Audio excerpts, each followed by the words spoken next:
Immortals, follow me. Let's help Ardashir and find Prince Hassan.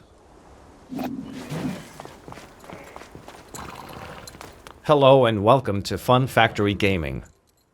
The Prince of Persia returns after a 14-year hiatus. This is a return in glory and splendor, accompanied by the crackle of broken gamepads. It's almost hard to believe Ubisoft suddenly pulled off such a good game. Ubisoft's love for open-world games made me slowly forget about the legacy of this company. When the announcement of the new Prince of Persia game surfaced, I turned up my nose at the graphic style on one hand, and was shocked that we were getting a two-dimensional platformer mixed with metroidvania on the other. However, I didn't expect that Prince of Persia: The Lost Crown would turn out to be such a good game. If this is to be the benchmark for the whole of 2024, then we have a wonderful 12 months ahead of us.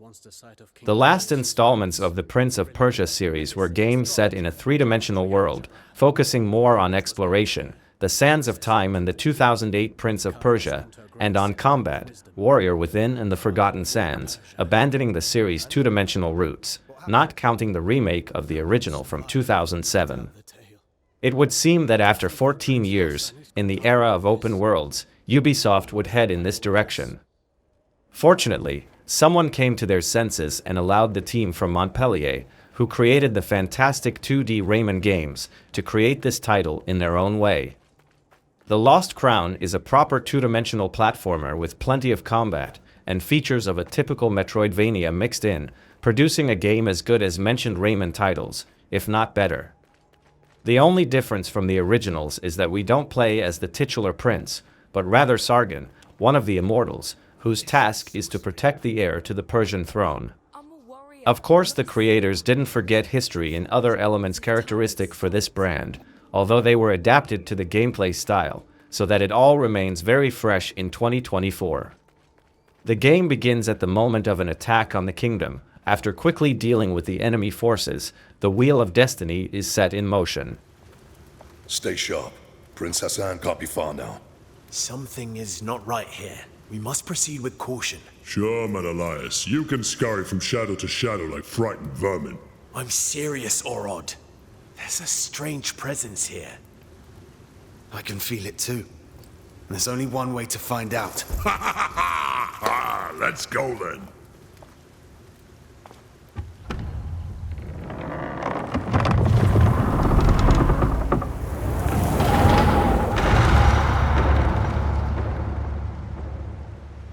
The prince gets kidnapped, and we set off for the mythical mountain Kaf, where it quickly turns out that time flows completely differently. And this is just the beginning of events that will push us into the whirlwind of incredible adventures and impressive locations.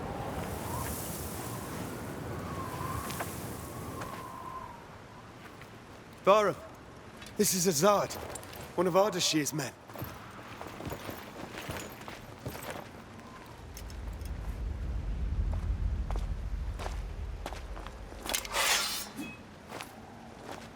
Long dead, judging by the rot. How is that possible? They left not long before us.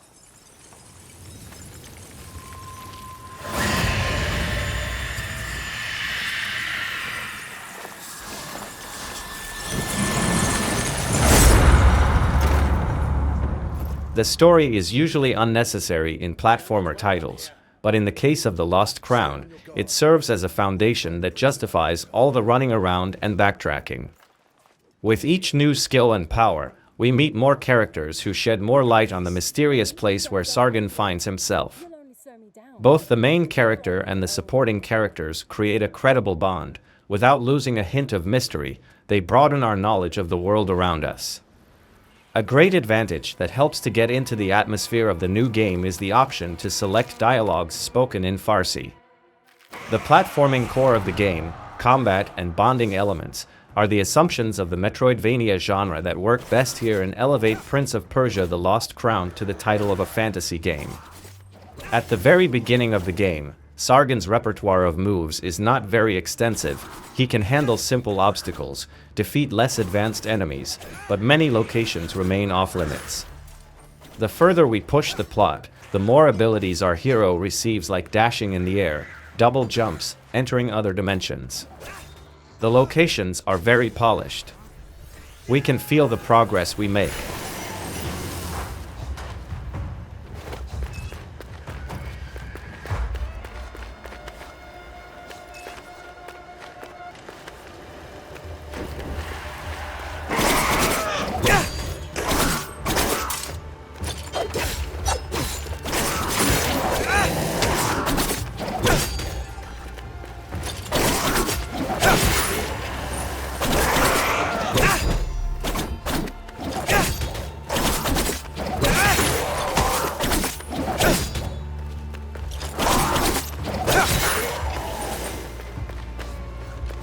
At the very beginning, the challenge is negligible.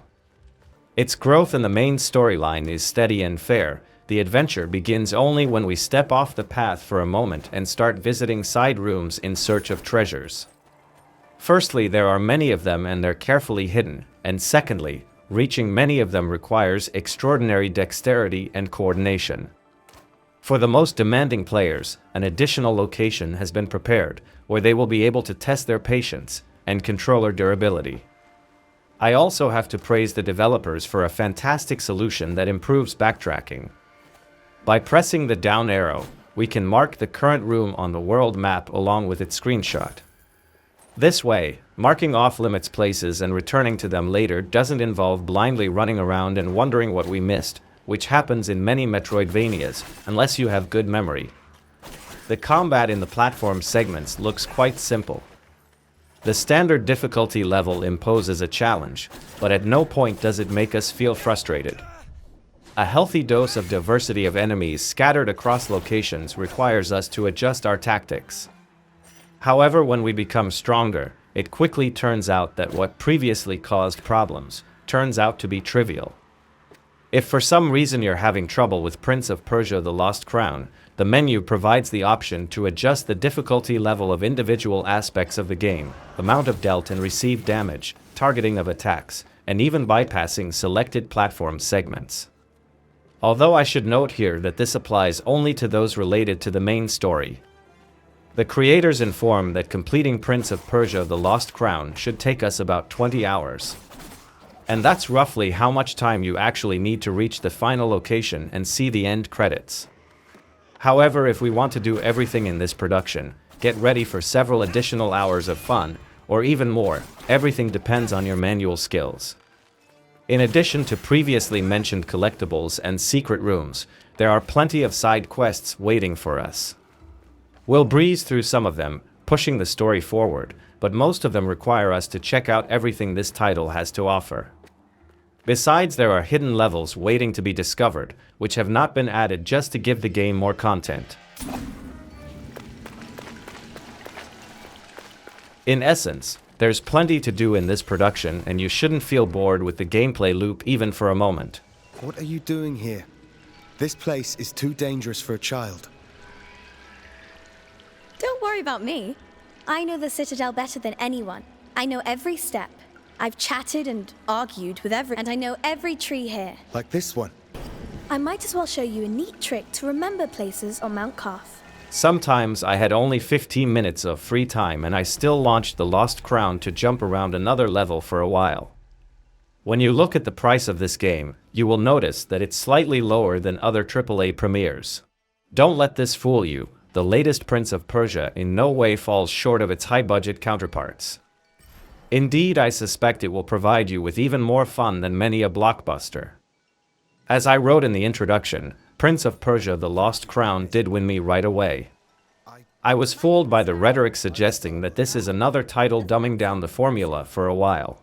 The graphic style, which I initially didn't like, grew on me over time. A huge part of this is due to the fact that the whole thing is stylistically consistent, and it's clear that the developers deliberately use various graphic techniques. And it's hard to ignore the fact that Prince of Persia: The Lost Crown on PlayStation 5 can run up to 120 frames per second at 4K resolution, which ensures extremely low latency, which is so crucial in platform segments where jumps have to be perfectly timed. The soundtrack also deserves praise, skillfully shaping the scenes with an appropriate touch of oriental sounds. It's hard for me to complain about the voice acting as well. I played half of the game in English, the other half, as an experiment, in Farsi. I had to get used to the exotic language because of the tone of the characters. Persian Sargon sounds much gentler than his English counterpart. Ultimately, it's hard for me to believe not only that I just played a Ubisoft game. It's also hard for me to believe just how much I liked Prince of Persia: The Lost Crown. This is not just a good game, this is an excellent game, one of the best in its genre, and if it's not a candidate for the Game of the Year, it should certainly be nominated as one of the biggest surprises, but from the pleasant category. Buy it and play it, you won't regret it.